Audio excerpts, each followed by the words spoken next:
നമസ്കാരം. എല്ലാവർക്കും നമ്മുടെ ചാനലായ ഗോ ഗ്രീൻ പ്ലാൻ ലവറിലേക്ക് സ്വാഗതം. ഞാൻ അണിമ. ഇന്നത്തെ വീഡിയോ എൻ്റെ കുറച്ച് നാടൻ ചെടികൾ, കുറച്ച് റോസാണ് കൂടുതലും, പിന്നെ അല്ലാത്ത കുറച്ച് പൂക്കളും ഉണ്ട്. ഇത് എൻ്റെ ഒരു നാടൻ, ഇതിന്റെ പേരൊന്നും എനിക്കറിയാൻ പാടില്ല കേട്ടാ, നാടനാണെന്ന് മാത്രം അറിയാൻ പാടില്ല. ഇത് നമ്മളല്ലാത്ത സമയത്ത് മുഴുവനും കെയർ ചെയ്ത് വളർത്തിയിട്ട് പോലും കൂടാത്ത ആൾക്കാരാണ്. ഇതേ നോക്കി നിറച്ച് മുട്ടിട്ട്, ഇത് കണ്ട എല്ലാ എല്ലാ സ്റ്റെമ്മിലും നിറച്ച് മുട്ടിട്ട് നിൽക്കണേന്ന്. അപ്പൊ നമ്മൾ എന്തോരം കെയർ ചെയ്തിട്ടും കാര്യമില്ലെന്ന് മനസ്സിലായ.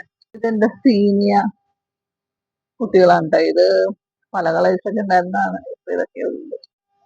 ഇത് കണ്ട, ഇതിന്റെ വേറൊരു ടൈപ്പ് നാടനാണ്, മറ്റത് പോലത്തെ അല്ല, അതിന്റെ തന്നെ വേറൊരു വേർഷനാണെന്ന് വേണമെങ്കിൽ പറയാം. വേറൊരു റെഡ് കളറിലെ നാടൻ, അതിന്റെ പേരൊന്നും എനിക്ക് അത്ര ശരിക്കും അറിയാൻ പാടില്ല. ഇതിനൊക്കെ പേരൊക്കെ ഉള്ളതാണ്, പക്ഷെ ശരിക്കും പേരൊന്നും പറഞ്ഞത് കേട്ടാ. എന്നെ കമ്പ് കുത്തി പിടിപ്പിച്ചതാണ്. വേണ്ട, ഇതിലൊക്കെ ഇപ്പൊ മഴയായപ്പോഴാണ് കേട്ടോ ഇതൊക്കെ ഇത്രയും നിറച്ച് നിറച്ച് മുട്ടിട്ടിട്ടുണ്ട്. നമ്മളല്ലാത്ത സമയത്ത് എന്തോരം കെയർ ചെയ്താലും പൂവിടാത്ത ആൾക്കാരാണ്. ഇപ്പൊ ഒരു കേട് പോലും ഇല്ലാണ്ടാണ് വളർന്നു വന്നത്. വേറൊരു റോസ്, ഇത് പുറമേ നല്ല ഡാർക്ക് കളറും ഉള്ളിലൊരു ലൈറ്റ് പിങ്ക് ഷെയ്ഡുമാണ് കേട്ടോ. ഇവിടെ പിന്നെ ഇവിടേക്ക് ഇങ്ങനെ പൂവിട്ട് വന്നിട്ടുണ്ട്.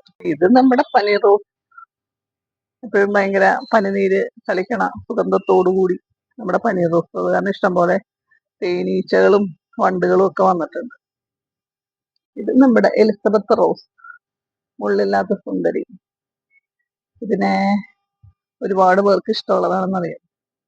ഒട്ടും മുള്ളില്ല കേട്ടോ, അതാണ് ഈ റോസിന്റെ ഒരു പ്രത്യേകത എന്ന് പറയുന്നത്. ഇത് വേറൊരു റോസാണ് കേട്ടോ. ഇത് സാധാ നാടൻ റോസായിരുന്നേ, പക്ഷെ ഇതെനിക്ക് തോന്നുന്നത് എലിസബത്ത് റോസ് കൂടെ ഇരിക്കണോണ്ടാണെന്ന് തോന്നുന്നു ഭയങ്കരമായിട്ട് പെറ്റൽസ് ഒക്കെ വന്നത്. അതെന്താണെന്ന് എനിക്ക് മനസ്സിലായിട്ടില്ല.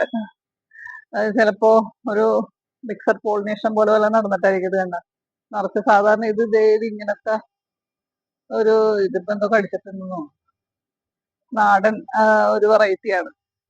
അധികം പെറ്റൽസ് ഒന്നും ഇല്ലാത്തതാണ്, പക്ഷെ ഇപ്പൊ കണ്ട നല്ല അടുക്കടുക്കായിട്ട് പെറ്റൽസ് ഒക്കെ വന്നേക്കുന്നത്. അത് ഓപ്പൺ പോളിനേഷൻ ആയതുകൊണ്ടായിരിക്കാം. ഇവിടെ നമ്മുടെ ഡെയ്സി ചെടി ഇങ്ങനെ പൂവിട്ട് സുന്ദരിയായിട്ട് നിൽക്കുന്നുണ്ട്. അപ്പോ നിങ്ങൾക്ക് എല്ലാവർക്കും ഇന്നത്തെ ഈ വീഡിയോ, പൂക്കൾ മാത്രം കാണിച്ചുകൊണ്ടുള്ള ഈ വീഡിയോ ഇഷ്ടപ്പെട്ടിട്ടുണ്ടാവും എന്ന് കരുതുന്നു.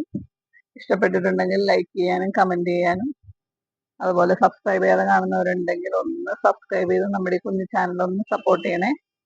Okay, thank you for watching.